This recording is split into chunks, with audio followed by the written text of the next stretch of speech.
Hello, my dear student. Myself, Dr. Dinesh Kumar Rai, PG Department of Commerce with University College of Ayurveda, Dr. S.R. Rajasthan Ayurveda university Jodhpur Rajasthan. आज मैं आप लोगों को पोषण का परिचय एवं महत्व के बारे में बताऊंगा। पोषण के बारे में वैदिक धर्मशास्त्रों में एवं आयुर्वेद के ग्रंथों में क्या क्या विषय उपलब्ध हैं, उसमें मैं प्रकाश विशेष रूप से डालूंगा। जैसा आप जानते हो, पोषण जो भी हम आहार ग्रहण करते हैं उसमें विभिन्न प्रकार के तत्व होते हैं, उसको पोषक तत्व या न्यूट्रिएंट कहते हैं। किसी भी आहार में यदि पोषक तत्व संतुलित मात्रा में आयु के आधार पर उपस्थित रहता है तो शरीर का वर्धन होता है। पोषण के कारण ही शारीरिक वृद्धि एवं मानसिक विकास होता है। यह शारीरिक एवं मानसिक वृद्धि एवं विकास करने वाले को न्यूट्रिशन कहते हैं। यदि हम अति मात्रा में पोषक तत्वों को लेते हैं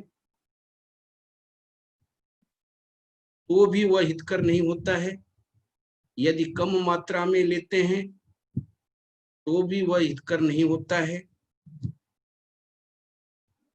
इन दोनों को मिला के हम इसको माल न्यूट्रिशन या कुपोषण कहते हैं। अल्प मात्रा में पोषण मिला है तो उसको हाइपो न्यूट्रिशन कहते हैं, अति मात्रा में मिला है तो हाइपर न्यूट्रिशन कहते हैं। अब पोषण आहार से ही प्राप्त होता है। आयुर्वेद का प्रथम प्रयोजन है स्वस्थस्य स्वास्थ्य रक्षणम तथा द्वितीय प्रयोजन आतुरस्य विकार प्रशमनम। स्वस्थ व्यक्ति किस प्रकार स्वस्थ रह सकता है? वह यदि संतुलित मात्रा में जो आयु के आधार पर, देश के आधार पर, काल के आधार पर आवश्यक मात्रा है उसको ग्रहण करता है तो वह व्यक्ति स्वस्थ रहता है। आचार्यों ने 3 प्रकार के उपस्तंभ का वर्णन किया है: आहार, निद्रा और ब्रह्मचर्य। आहार क्या है? आहार को अन्न कहते हैं, लेकिन अन्न को आहार किसे कहते हैं? आहार की परिभाषा के लिए आचार्य कहते हैं आहार्यते गलादधो नियते इति आहार। वह आहार है जिसको हम गल भाग के अधो भाग में ले जाते हैं या निकलते हैं, आहरण करते हैं, उसको हम आहार कहते हैं। एक पोषक तत्व पड़ा है सामने, वह जब तक सामने पड़ा है वो पोषक तत्व है। जब हम उसको ग्रहण करते हैं तो आहार कहा जाता है, क्योंकि वह पोषक तत्व किसी के लिए सात्म होता है, किसी के लिए असात्म होता है। इसीलिए उसको किसी व्यक्ति के लिए आहार का प्रयोग करते हैं, किसी व्यक्ति के लिए वो भेषज करते हैं। दूसरी परिभाषा इन्होंने क्या? आह्वियन्ते शरीरी धातुः अनेन इति आहार। जो शारीरिक धातुएं हैं उनमें आह्वियन्ते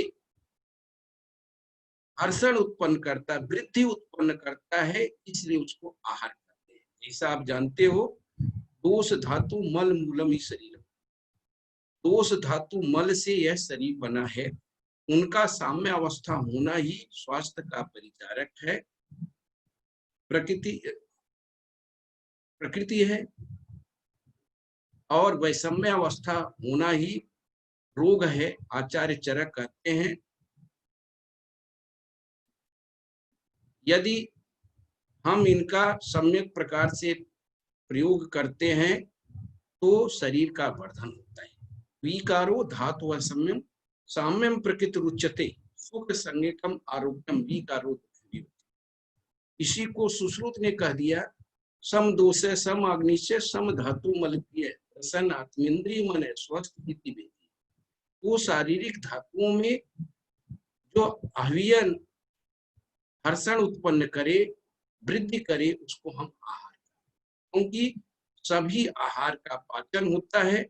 पाचन होने के बाद आहार रस बनता है। आहार रस जो है सप्त धातुओं में परिवर्तित होता है, लास्ट में ओज का निर्माण होता है। तो इसीलिए इसको हम कहते हैं। तो प्रथम उपस्तंभ के रूप में हम आहार को माना जाता है। गल विवराध संयोग अनुकूल व्यापार आहार। गल प्रदेश का जो विवर है उसके नीचे संयोग अनुकूल है। संयोग के कारण अनुकूल जो होता है, एक प्रकार का व्यापार है, उसको हम आहार कहते हैं। हम भोजन को ग्रहण करते हैं, हमको सात्म होता है, तब तो वह शरीर का वर्धन करता है। और यदि असात्म होता है तो शरीर के द्वारा बाहर निकल जाता है, वह आहार नहीं कहा जाता है। क्योंकि जो संयोग का अनुकूलन है, यह प्रक्रिया है, उस आहार से शरीर का वर्धन होता है। एक प्रकार से आहार का प्रयोग करने से उसका पाचन होता है, रसादि धातुओं का निर्माण होता है। तो वही रसादि धातुएं उत्तरोत्तर धातुओं का निर्माण करके शरीर का वृद्धि एवं विकास करती हैं।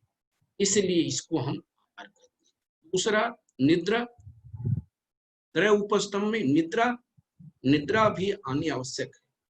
जब शरीर परिश्रम करते करते थक जाता है तो उनकी जो इंद्रियां हैं अपने विषयों से विमुख हो जाती हैं, तो नींद आती है। यदा तू मनसि क्लांत कर्मात् कान कलमान्वित विषयभ्यो निवर्तन्ते तदा स्वपित मानो है। यदा तू मनसि क्लांत, जब मन क्लांत हो जाता है और शारीरिक इंद्रियां अपने विषयों से निवृत्त हो जाती हैं, तदा स्वपित मानो है, तभी मनुष्य सोता है। यहाँ क्लम और श्रम दो शब्द है। शारीरिक थकावट को हम श्रम कहते हैं और मानसिक थकावट को क्लम कहते हैं। तीसरा ब्रह्मचर्य। ब्रह्मचर्य 4 प्रकार के पुरुषार्थ चतुष्टय हैं अपने यहाँ, और मनुष्य का जन्म पुरुषार्थ चतुष्टय की प्राप्ति के लिए हुआ है। धर्म अर्थ काम मोक्ष। काम का प्रयोग संतानोत्पत्ति के लिए किया जाता है, अपने कुल का विकास के लिए किया जाता है। यथा समय हम जब काम का प्रयोग करते हैं तो उसी को ब्रह्मचर्य कहते हैं।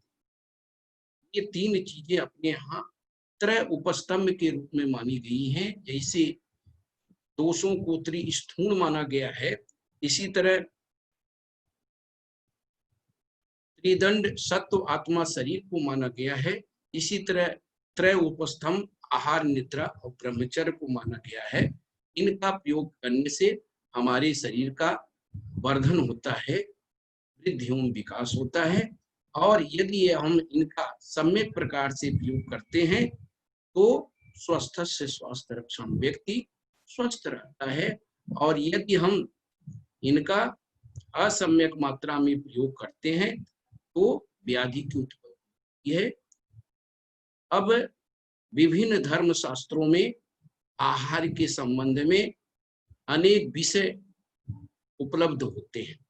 इसे तैतरीयोपनिषद में कहा है, अन्नाद भूतानि जायन्ते जातानि अन्नेन वर्धन्ते अद्यते अन्ति च भूतानि तस्मान् अन्नम तदुच्यते। अन्न से प्राणियों की उत्पत्ति होती है, और जातानि अन्नेन वर्धन्ते, और अन्न से ही प्राणियों का वर्धन होता है। अद्यते अंत च भूतानि, और प्राणियों का अंत भी इस अन्न से ही होता है। यदि हम अन्न ग्रहण नहीं करें तो हमारी मृत्यु हो जाती है। तस्मात् अन्नम तदुच्यते, इसीलिए इसको अन्न कहा जाता है। इसीलिए यदि हम सम्यक प्रकार से आहार का प्रयोग, अन्न का प्रयोग करते हैं तो शरीर का वर्धन होता है। और यदि हम वैषम्य में या असम्यक प्रकार का अल्प या अति मात्रा में प्रयोग करते हैं तो हमारी मृत्यु हो जाती है। इसलिए इसको हम, महाभारत में कहा है, आहारात सर्वभूतानि संभवन्ति महीपते, आहारेण विवर्धन्ते तेन जीवन्ति जन्तवः। आहारात सर्वभूतानि, आहार से ही सभी जीव संभवन्ति उत्पन्न होते हैं। आहारेण विवर्धन्ते, आहार से ही उनका वर्धन होता है, वृद्धि एवं विकास होता है। तेन जीवन्ति जन्तवः, और उसी आहार से जो जीव हैं वो जीवित रहते हैं। बिना आहार के, बिना अन्न के प्राणी जीवित नहीं रह सकता। अन्न का अपने शरीर में महत्व है। जिस प्रकार वायु का, अग्नि का महत्व है, उसी प्रकार जीवन जीने के लिए आहार का भी महत्व। महाभारत में कहा गया है, शक्यते दुष्टजे अप्यर्थे चिररात्राय जीवितम, न तु भोजनम उत्सिच्य संख्यम वर्तयितुम चिरम। दुस्तजेत अपि अर्थे, अर्थ जो है धर्म अर्थ काम मोक्ष, जो द्वितीय पुरुषार्थ है अर्थ, उसकी प्राप्ति करना बहुत कठिन होता है। और उसको भी दुस्तजेत अर्थे, यदि अर्थ को भी हम त्याग कर दें तो चिररात्राय जीवितम, कुछ दिन तक, कुछ रात्रि तक जीवित रह सकते हैं। न तु भोजनम उत्सृष्य शक्यम वर्तयितुम चिरम, जबकि भोजन को यदि हम त्याग कर देते हैं तो अधिक दिन तक जिंदगी जीवित नहीं रह सकते हैं। धन को त्याग दे कर सकते हैं तब तो जीवित रह सकते हैं अधिक समय तक, लेकिन यदि आहार को, हमने भोजन को त्याग दिया तो कुछ समय तक, कुछ दिन तक ही जीवित रह सकते हैं। मनु स्मृति में कहा गया है, पूजितम ही असनम नित्यम बलम ऊर्जम च यच्छति। जो व्यक्ति बल और ऊर्जा चाहते हैं उनको पूजितम ही असनम नित्यम, नित्य अन्न की पूजा करना चाहिए। क्योंकि अन्न से ही वृद्धि एवं विकास होता है। अन्न ही हमारा प्राण है।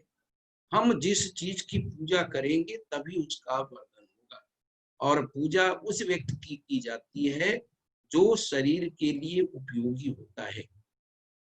हम किस प्रकार के अन्न को ग्रहण करना है, किस काल में करना है, किस देश में करना है, किन किन नियमों के आधार पर अन्न को ग्रहण करना है, यही हमारी पूजा है। अपूजितम तु तद भुक्तम उभयम नासयेदितम, अपूजितम तु तद भुक्तम उभयम नासे। यदि हम अपूजित अन्न को ग्रहण करते हैं या ठीक प्रकार से आहार को ग्रहण नहीं करते हैं तो दोनों नासयेद निगम, दोनों नष्ट हो जाता है। कौन कौन? बल और ऊर्जा, दोनों व्यक्ति की नष्ट हो जाती है। इसलिए हम अपूजित मतलब नियम पूर्वक अन्न का ग्रहण करना, जो शास्त्र में बताया गया है। मैं आप लोगों को अष्ट विधि विशेष आयतनम और भोजन ग्रहण करने के नियम जो आचार्य चरक ने बताया है वो आगे वाले स्लाइड में स्पष्ट करूंगा कि भोजन ग्रहण करने के क्या क्या नियम है। अब वृद्ध चाणक्य कहते हैं, साकीन रोग वर्धन्ते, पैसा वर्धते तनु, हृतेन वर्धते वीर्यम, मांसात मांसम प्रवर्धते। यदि हम केवल शाक सब्जी का प्रयोग करते हैं तो विभिन्न प्रकार के रोग हो जाते हैं, क्योंकि सब्जी में, शाक में माइक्रोन्यूट्रिएंट, मिनरल, विटामिन सी केवल पाया जाता है। कार्बोहाइड्रेट, फैट्स, प्रोटीन से नहीं पाया जाता है। पैसा वर्धते तनु, और यदि दुग्ध का प्रयोग करते हैं तो हमारा शरीर का वर्धन होता है, क्योंकि दुग्ध को हम पूर्ण आहार मानते हैं। दुग्ध में सभी प्रकार के पोषक तत्व पाए जाते हैं। घृतेन वर्धते वीर्यम, घृत से वीर्य बढ़ता है, क्योंकि घृत के जो गुण हैं वो वीर्य के भी गुण हैं। इसलिए आयुर्वेद के सिद्धांत के अनुसार, सामान्य का जो सिद्धांत है उसके अनुसार वर्धन होता है, घृत से वीर्य का वर्धन होता है। सामान्यम एकत्व करम सर्वदा सर्वभावानाम सामान्यम वृद्धि कारणम, जो आचार्यों ने कहा है। मांसात मांसम वर्धते, और यही सामान्य का भी कारण हुआ है कि मांस से मांस की वृद्धि हो। तो आप वृद्धि चाणक्य ने कहा है, वृद्धि चाणक्य राजनीति शास्त्र में इसीलिए कहा है, सर में परित्यज्य शरीर मन पालेत, शरीर से प्रणीत से सर में विनशति।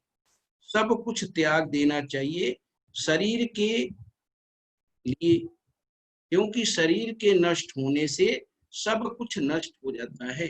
उसी को आयुर्वेद में कहा है, सर्वमन्यत परित्यज्य शरीर मन पालेत, तद भावे ही भावानाम सर्वा भावा ही शरीर।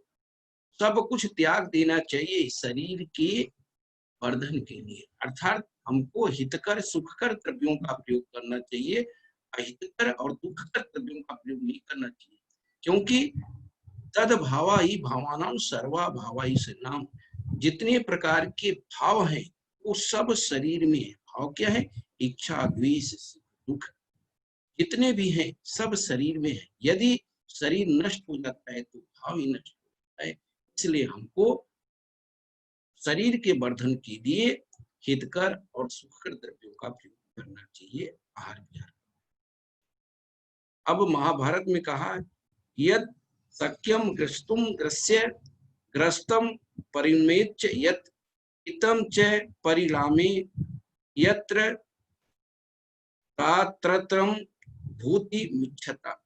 यत् सक्यम ग्रस्तुम ग्रस्य, जो ग्रसित योग है, जिसकी इच्छा करती है उसको हमको ग्रहण करना चाहिए, क्योंकि ग्रस्तम परिणमेच्च यत्, ग्रहण करने के बाद में उनका परिपाक होता है, और परिपाक होने के कारण इतम च परिणामे यत्र तादत्रम भूति मिच्छता। यदि जीव चाहता है कि हमको श्रेष्ठ जीवन चाहिए तो हितकर द्रव्यों का प्रयोग करे, जिसका पाचन होकर के शरीर का वर्धन।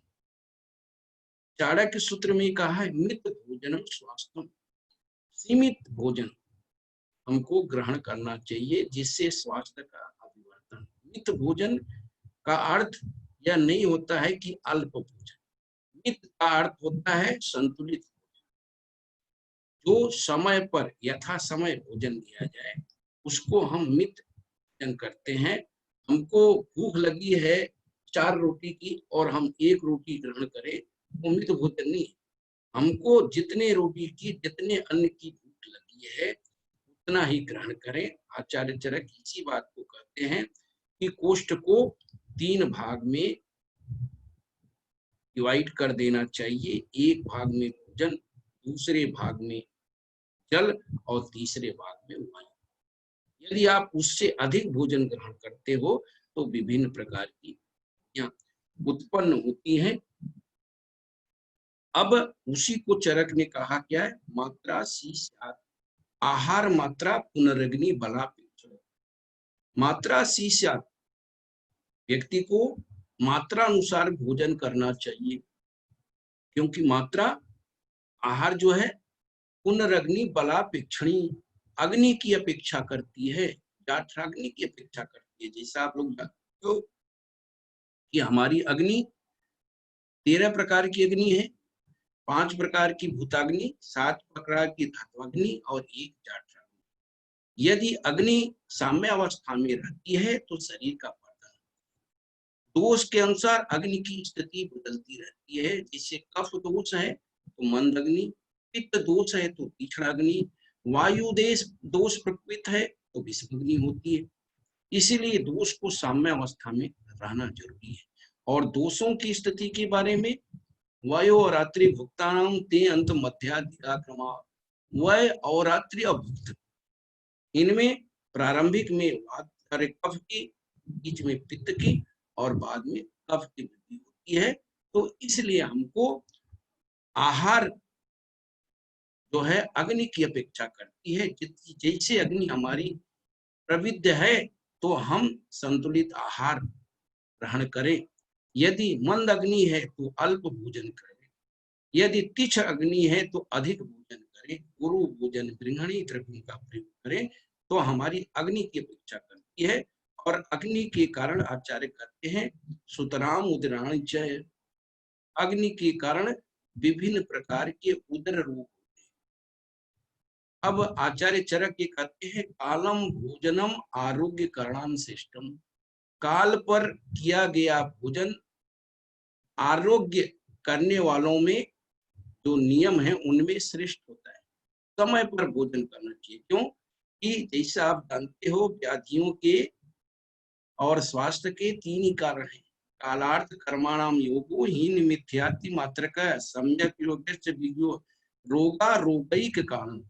काल, अर्थ और कर्म, इसी को हम क्या कहते हैं असात्म्यंदत से योग प्रज्ञापराध परिणाम करते हैं। तो कालार्थ कर्माणाम योगो हीन मिथ्याति मात्र का, इनका क्या है अतियोग, हीन योग और मिथ्या योग, ये व्याधि को उत्पन्न करते हैं और यही रोग के भी कारण होते हैं और अरोग के भी, स्वास्थ्य के भी कारण है। इसलिए काल के अनुसार हमको भोजन करना चाहिए। तो बल की स्थितियां हैं, चरक में कहा गया है आदावंते चय दौर्बल्य सर्ग्या दान्योर बलम मध्य मध्य बलम द्वयम। यह बल की स्थिति है ऋतु के आधार पर, ऋतु के आधार पर अग्नि की भी स्थिति है। इसलिए काल के आधार पर भोजन करना चाहिए। काल भी 2 प्रकार का है, नित्यक और अवस्थिक। नित्यक काल जो 6 प्रकार की ऋतुएं हैं उसके आधार पर, और अवस्थिक उम्र के आधार पर, बाल्यावस्था, युवावस्था।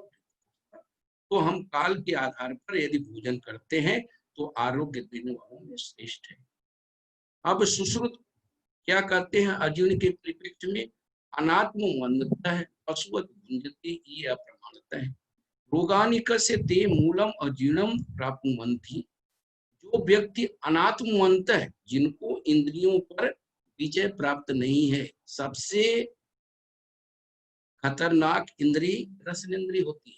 यदि हम रसनेन्द्रिय पर विजय प्राप्त कर लेते हैं तो किसी प्रकार की व्याधि उत्पन्न नहीं होती। तो यदि रसनेन्द्रिय पर विजय प्राप्त नहीं है तो क्या होता है, पशुवत भुंजते, पशु की तरह व्यक्ति भोजन ग्रहण करता है। ये अप्रमाणता है, जो बिना प्रमाण के भोजन को ग्रहण करते हैं। रोगानिकस्य ते मूलम, उनमें रोग होने का जो मूल कारण है वह अजीर्णम, अजीर्ण को प्राप्त करते हैं वो। यदि अधिक हम भोजन पशु की तरह भोजन ग्रहण करते हैं बिना किसी प्रमाण के, बिना त्रय भाग साहित्यम को डिवाइड नहीं करके हम भोजन को ग्रहण करते हैं तो हमको अजीर्ण। अब अष्टांग संग्रह में कहा वाग्भट ने, प्रायण आहार वैषम्यात् अजीर्णम जायते निधनम। प्राय देखा जाता है कि आहार के वैषम्य अवस्था के कारण अजीर्ण होता है व्यक्तियों में। तन मूलो रोग संघात, तन विनाश साध विनश्यति, उसके जो मूल है अजीर्ण के कारण ही विभिन्न प्रकार के रोग संघात, रोग होते हैं। तद विनाश साध विनश्यति, और उसी से ही व्यक्ति नष्ट हो जाता है, व्यक्ति की मृत्यु हो जाती है। इसीलिए आहार के वैषम्य के कारण ही व्यक्ति की मृत्यु है अजीर्ण होकर के, क्योंकि जैसा आपको बताया कि भोजन के पाचन के फल स्वरूप ही रस धातु की उत्पत्ति होती है और धीरे धीरे उत्तरोत्तर धातुओं की उत्पत्ति होती है। इसलिए हमको सम्यक प्रकार से भोजन ग्रहण करना है। अब ऊर्ध्वम एतैनैव विधिना दक्षिणं पातुं पुरस्तात् प्रेक्षेत भुक्त्वा अपि यत् प्रार्थयते भूयस्तादु भोजनम। हमको स्वादु भोजन ग्रहण करना चाहिए और दक्षिणम पातुम पुरस्तात् आराम से बैठ करके भोजन को विधि पूर्वक भोजन करना चाहिए। यह आचार्य सुश्रुत है। अब बालकों के परिप्रेक्ष्य में क्या कहा गया कि मातृ स्तन्य सबसे श्रेष्ठ स्तन्य होता है और क्षीरम जीवनीया नाम, शिशुओं के लिए क्षीर जो है वो जीवन को देने वाला है, ये चरक कहते हैं। क्यों कि सुश्रुत ने क्षीर के आधार पर 3 प्रकार के क्षीरक, क्षीरन्नाद, अन्नाद ये अवस्था का डिवाइडेशन किया है। 1 साल तक की अवस्था को क्षीरक अवस्था कहते हैं, 1 से 2 साल तक की अवस्था को क्षीरन्नाद कहते हैं और 2 से लेकर 16 साल तक की अवस्था को हम अन्नाद अवस्था कहते हैं। इस आहार पर ही, और क्षीर क्या है? स्वादु पाक रसम सुतम ऊजस्वम धातु वर्धनम। यह वाग्भट्ट ने जो है क्षीर के गुण का वर्णन किया है। क्षीर हुआ, घृत हुआ और ओज हुआ, इनके सबके गुण आपस में मिलते हैं। अब बच्चा के, शिशु के उत्पन्न होने के बाद में हमको क्या करना चाहिए? पहले आहार को ही ग्रहण कराते हैं। आहार में मधु सर्पी प्रथम आहार, मधु और घृत को मंत्रों से उच्चारित करके उसको हम देते हैं। इसीलिए फर्स्ट जो है अन्न है, अन्न ही प्राण है। इसके बाद में माता का स्तन उसको पिलाते हैं। बिना मधु सर्पी का पान कराए हम उसको, इसी को आयुर्वेद में जात कर्म संस्कार कहा गया है। तो प्रथम अन्न हम ग्रहण कराते हैं। इसीलिए जैसा हमने कहा सुश्रुत ने त्रिविधा क्षीरपा क्षीरान्नदा अन्नदा इति तेषु संवत्सर परा क्षीरपा द्विसंवत्सर परा क्षीरान्नदा परतो अन्नदा इति। जैसा मैंने आपको स्पष्ट किया कि इन्होंने, सुश्रुत ने 3 वर्ग डिवाइड किया है, क्षीरक, क्षीरान्नद, अन्नद। 1 संवत्सर 1 वर्ष का क्षीरपा, द्विसंवत्सर 2 वर्ष का क्षीरान्नदा और उससे ऊपर मतलब 2 साल से लेकर 16 साल को अन्नदा कहते हैं। इसी तरह काश्यप संहिता में फल प्राशन, जैसे जैसे बालक बढ़ता है उसको पोषण की आवश्यकता पड़ती है। पहले तो मातृ स्तन को ग्रहण करता है, धीरे धीरे मातृ स्तन में पोषक तत्वों की कमी होने लगती है, तो हम नेचुरल डाइट पर लाते हैं। तो विभिन्न प्रकार के प्राशन कराते हैं। उसमें काश्यप ये कहते हैं कि 6 महीने में शिशु को फल प्राशन कराना चाहिए, क्योंकि फल प्राशन में माइक्रो न्यूट्रिएंट होते हैं, विटामिन मिनरल्स होते हैं। इसलिए तस्मिन् नेवमासी विविधा नाम फलानाम प्राशन, इसलिए 6वें मास में फल प्राशन कराना चाहिए। तत्पश्चात जब दंतोत्पत्ति हो जाती है, 4 महीने से लेके 8 महीने के बीच में प्राथमिक दंतोत्पत्ति होती है, तो अन्न का प्रयोग 10वें मास में करना चाहिए। इसको हम अन्न प्राशन कहते हैं। तद्धि दंत जातस्य अन्न प्राशनम 10वें वा मासी प्रशस्ते अहनि प्रयोग करना चाहिए। अब यदि दुग्ध नहीं है, मातृ स्तन्य नहीं है, तो हम क्या करते हैं? स्तन्य भावी पय छागम गव्यम वा तद्गुणम पिबेत। शिशु को बकरी का या गाय का या उस माता के दूध से मिलता हुए किसी दूध का प्रयोग करना चाहिए, क्योंकि वही दूध आत्मा है, वही शरीर का वर्धन करता है। अब काश्यप कहते हैं स्निग्धै सुशीते मधुरै दाही भी अदाही भी। स्निग्ध, सुशीत और मधुर और जो दाह उत्पन्न नहीं करे, ऐसा आहार शिशु को देना चाहिए। अब किस अन्न में कितनी कैलोरी मिलती है, ऊर्जा मिलती है, यह आचार्य सुश्रुत ने सूत्र स्थान में कहा है। अन्नम 10 गुणम पुष्टम, अन्न जो है 10 गुणम, अन्न से 10 गुण, 10 गुना पिष्ट जो है वो श्रेष्ठ होता है। पिष्ट से 10 गुना पय श्रेष्ठ होता है, दूध श्रेष्ठ होता है। पय 10 गुणम मांसम, पय से 10 गुना मांस श्रेष्ठ होता है। और मांस 10 गुणम घृतम, मांस से 10 गुना घृत श्रेष्ठ होता है। इसलिए क्या है, सर्वश्रेष्ठ घृत है। अब आचार्यों ने जो मॉडर्न के अनुसार जो 7 प्रकार के तत्व हैं उनका वर्णन नहीं करके आयुर्वेद के आचार्यों ने अन्न को 12 वर्ग में डिवाइड किया है। आचार्य धान्य, समी धान्य, मांस, शाक, फलास्यान, वर्गान, हरित मध्यांबु, गोरस, इक्षु विकारान, 10 द्वै दाप्रो चाप्रो योर्गो कृतान आहार योगिना। इस तरह शाक वर्ग, धान्य वर्ग, समी वर्ग, मांस वर्ग, शाक वर्ग, फल वर्ग, हरित वर्ग, मध्य वर्ग, अंबु वर्ग, गोरस, इक्षु विकारान, कृतान आहार उपयोगी, इस तरह करके 12 उन्होंने किया है, जो कि बैलेंस डाइट को प्रदर्शित करता है। इसके साथ ही साथ आचार्य चरक ने, ऐसा मैंने आप लोगों को बताया कि अष्टौ आहार विधि विशेष आयतन का वर्णन किया है। हम यदि इन सब चीजों को ध्यान पूर्वक पालन करते हैं तो वह अन्न प्राण है, नहीं तो वो रोग को उत्पन्न करता है। तो प्रकृति, करण, संयोग, राशि, देश, काल, उपयोग, संस्था, ये अष्टौ आहार विधि विशेष आयतन है जिसको व्यक्ति को ध्यान रखना चाहिए। प्रकृति, उस भोजन का प्रकृति और मानव की प्रकृति, शारीरिक और मानसिक को ध्यान में रख के भोजन करना। करण जो अग्नि है जिससे भोजन बनाया जा रहा है उसको ध्यान रखना चाहिए। संयोग, 2 द्रव्यों को आपस में मिलाना संयोग है, इनको मिलाना उचित रहेगा कि अनुचित रहेगा उसको ध्यान रखना। राशि, मात्रा, कितना अपने को अन्न ग्रहण करना है उसको ध्यान में रखें। देश, देश जैसा देश वैसा वेश, टांगम अनूप साधारण, हर देश के अलग अलग आहार होते हैं, अलग अलग वहां का जल होता है, उस देश के आधार पर ही हमको भोजन ग्रहण करना चाहिए। काल, जो मैंने आपको बताया, हर काल में अग्नि मंद, वृद्धि या साम्य अवस्था में आती है तो उसको ध्यान रखना चाहिए। उपयोग, संस्था, उपयोगिता, जो उपयोग के नियम है उसको उपयोग संस्था कहते हैं।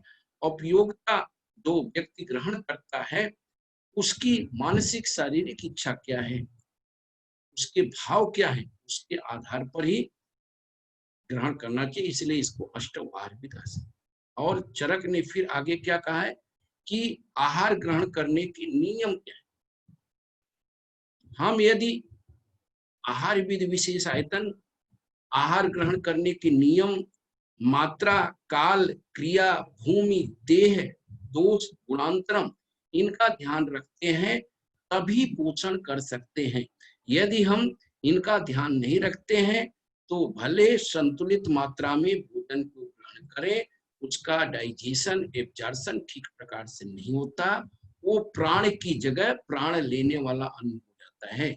इसलिए हमको विभिन्न चीजों को देख करके भोजन को ग्रहण करना चाहिए। आचार्य चरक कहते हैं, उष्णम स्निग्धम मात्रावत गुणे वीर्या विरुद्धम, इष्ट देशे इष्ट सर्वोकणम, नाति दूतम नाति विलंबितम, अजल्पनम अहसनम तन्मना भुंजित आत्मानम अभिसमीक्ष सम्यक। ये 13 प्रकार के जो नियम है, क्या भोजन गर्म ही खाना चाहिए, स्निग्ध ग्रहण करना चाहिए, मात्रावत मात्रा पूर्वक ग्रहण करिए, जीर्ण होने पर ही दूसरा भोजन ग्रहण करना चाहिए, तीर के जो अविरुद्ध हो उस भोजन को ग्रहण करना चाहिए। इष्ट देश, जैसा ये देश में हो उसी तरह का भोजन आपको ग्रहण करना है। इष्ट सर्वोपक्रम, सभी जो उपक्रम है वो संतुलित रहे, इष्ट। नातिदुतम, न तो अधिक जल्दी भोजन ग्रहण करना चाहिए, न तो धीरे धीरे विलंबितम, धीरे धीरे ग्रहण करना चाहिए। अजल्पनम आसनम, बिना हंसे भोजन ग्रहण करना चाहिए।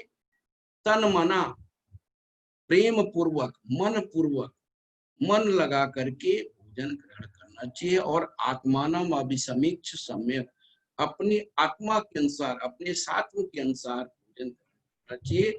यदि मन कहता है कि भोजन ग्रहण करना है, यह भोजन हितकर है, तभी हमको भोजन करना चाहिए, नहीं तो यही भोजन विभिन्न प्रकार की व्याधियों को उत्पन्न करता है। जैसे आप जानते हो 3 प्रकार के कारणों से व्याधियां उत्पन्न होती हैं, आहारजन, विहारजन और काले। यदि हम सम्यक प्रकार के आहार को ग्रहण करते हैं तो शरीर का पोषण होता है, और यदि असम्यक प्रकार के आहार को ग्रहण करते हैं तो व्याधियां उत्पन्न होती हैं।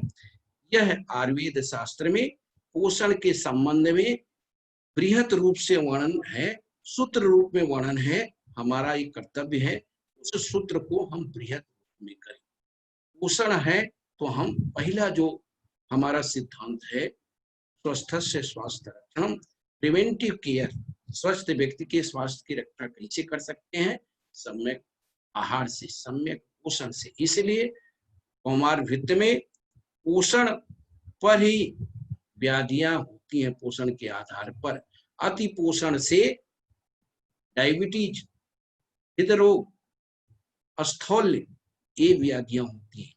और अल्प पोषण से फक, पारिगर्भिक, बालशोष, आर्से, इन सब की व्याधियां ड्यू टू माल न्यूट्रिशन के कारण होती हैं। दुष्ट स्तन्यजन व्याधियों में जैसा आपको हमने बताया था, क्षीरास्यक, कुकुड़क, लैक्टोज इंटॉलरेंस, ये सब की जो व्याधियां हैं वो अहिपूतना, ये दुष्ट स्तन्यजन्य व्याधियों के कारण होती है। तो आहार का शरीर के वर्धन में भी प्रभाव है और व्याधि उत्पन्न होने में प्रभाव है। नेक्स्ट लेक्चर में मैं आधुनिक मतानुसार न्यूट्रिशन क्या है, न्यूट्रिशन से किस प्रकार की व्याधियां होती हैं, टाइप्स ऑफ द न्यूट्रिएंट्स, कौन कौन तत्व हैं, पोषक तत्व हैं जो शरीर के लिए आवश्यक हैं, इसके बारे में आप लोगों को बताऊंगा। धन्यवाद।